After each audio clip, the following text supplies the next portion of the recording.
Today we're going to talk about some different uses of thinning shears.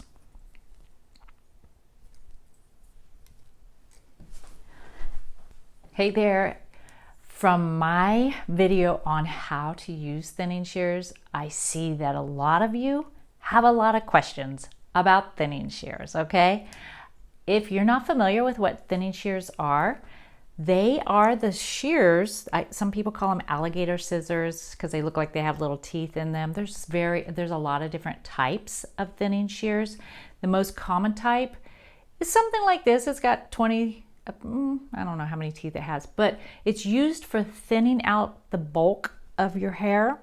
Now they have some thinning shears that have just a few teeth in them, and those remove a lot of hair. And then they have some that are just texturizing shears, and they have in between there. And a lot of stylists use those as well.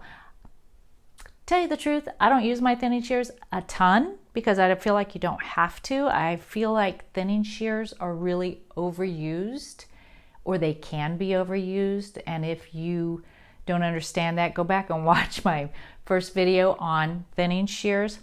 And I'll share that story with you again, that when I was first starting my career, we weren't even allowed to touch thinning shears because people didn't know how to use them properly. And there are still a ton of stylists, and from all the comments I have been hearing, they're still out there. A ton of stylists that don't know how to use thinning shears properly, that they don't know how to thin the hair, or they don't know how to point cut, or they don't know how to texturize correctly. So they just go in and start using the thinning shears because they think they have to. If you are someone like myself, I do not want thinning shears done on my hair for a few reasons. I've got very fine hair, and plus I have curly hair. So I don't want thinning shears used on my hair. And if I saw somebody coming at me with some thinning shears, I hope I would have the voice to say, please don't do that. I guess what I'm doing is giving you permission to say that as well. Just because your stylist brings out the thinning shears doesn't mean that you necessarily need to have your hair thinned if you're not comfortable with that. A lot of people have had their hair ruined by thinning shears, okay? And how is that? Why is that? Couple of reasons. Either they've been over thinned and then they lose the structure of their haircut. They've been thinned too close to the scalp, and then it sticks up or becomes really bulky, and that's not good either. Or most of the time it's, well, from some of the comments that I've heard, it's they've been thinned out and then it makes their hair frizzy. That means that they've got some curl in there that probably shouldn't have had their hair use thinning shears. There's other ways to thin out the hair with shears that gives you a little bit more precise haircut. So, all right, let's talk about these little babies, okay? Let's talk about the most important thing about thinning shears. Two things. Why do I always do that? First thing, always use them on dry hair so you can see where the bulk lives, okay? If you cut, you can cut hair with thinning shears. I just did my son's haircut, his whole haircut with thinning shears, because I wanted that really like undone kind of feel to it.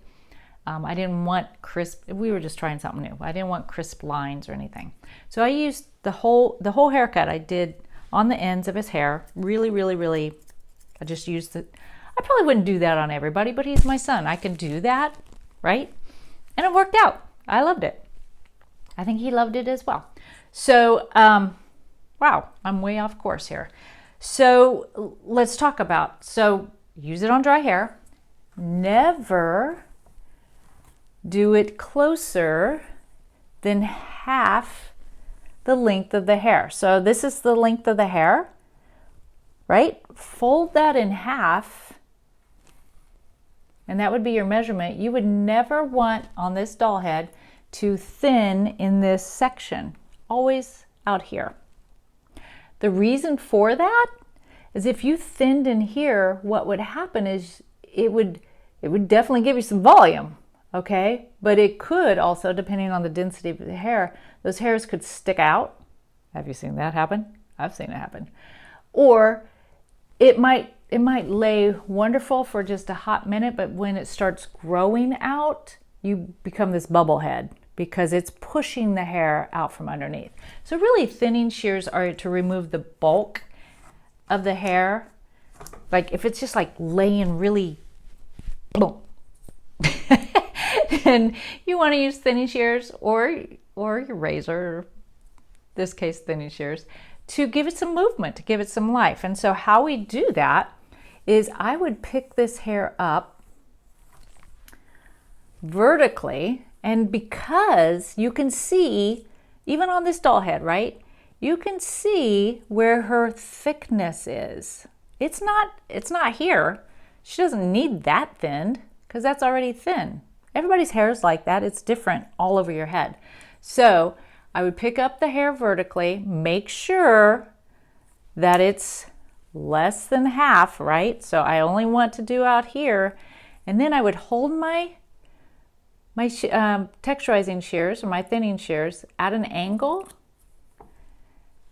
and then cut it. Slide it down just a little bit more at an angle, slide it out. See where I cut that? Yeah. And then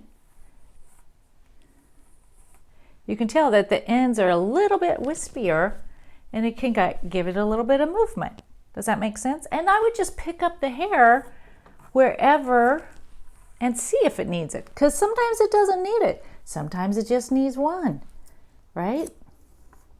Okay? It just needs a little bit. And then it gives it a little bit more bounce and a little bit more movement. Where you see this a lot is around the hairline. And I guarantee you there's people out there that do this to themselves. Jennifer Aniston, she has that curvature around her face, that face framing, and it's so nice, and it's not too thick, and it's just nice. Well, I guarantee you they probably go in there and they either use thinning shears on that, or you can even use thinning shears going in and point cutting just to get those ends just a little bit more wispy, okay?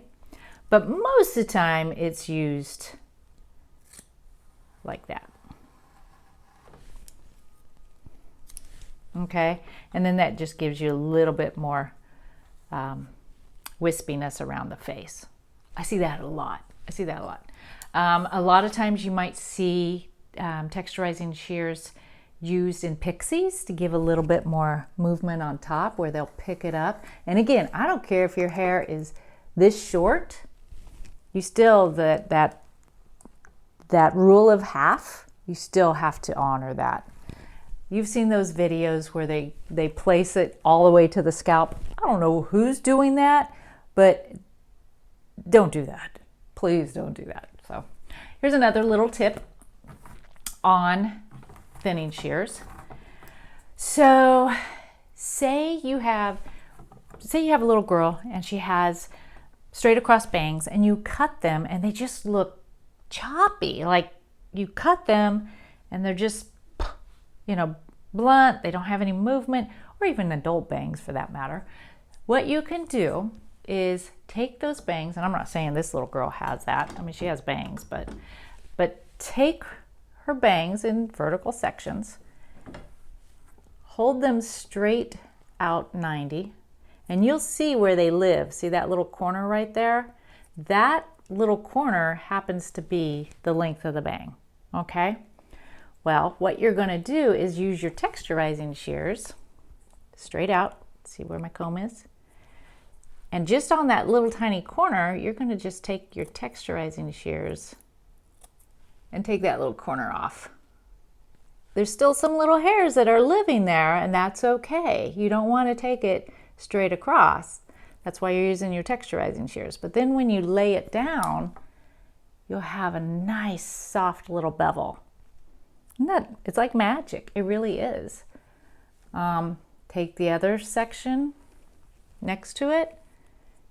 And if there's not, this little girl's been chopped up. So if there's just a tiny, tiny bit, then just do a tiny, tiny bit. Right?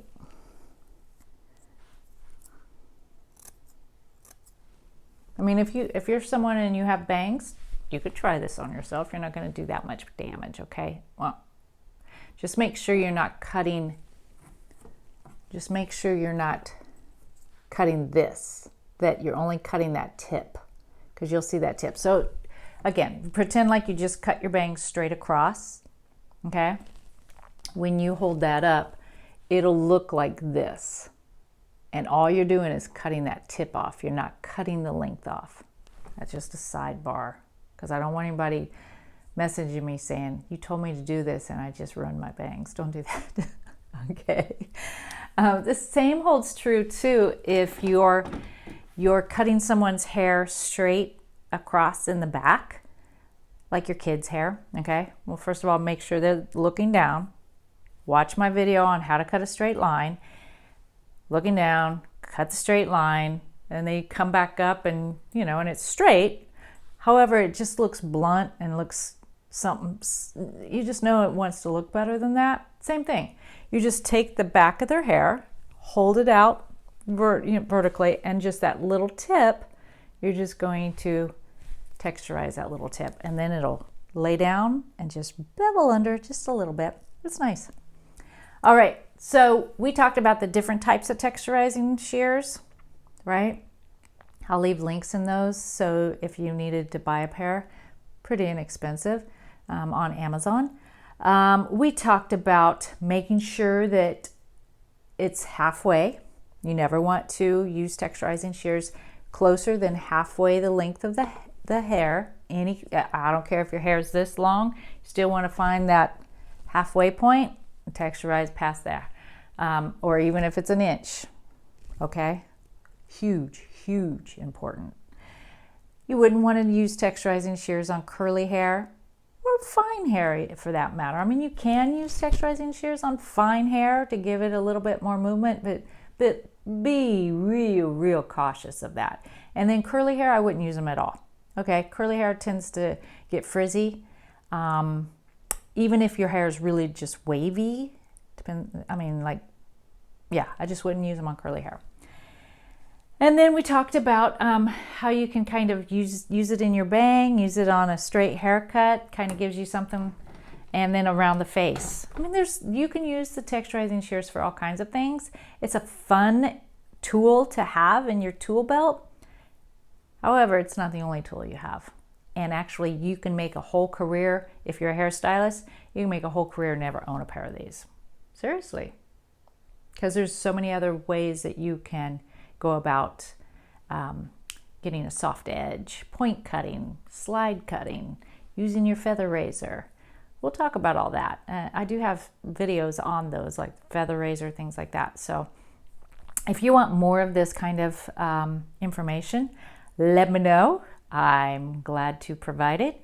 And if you're getting value out of this video, please subscribe, tell your friends, like our videos so you'll know when the next one hits. And as always, have a great day, and we'll see you next time.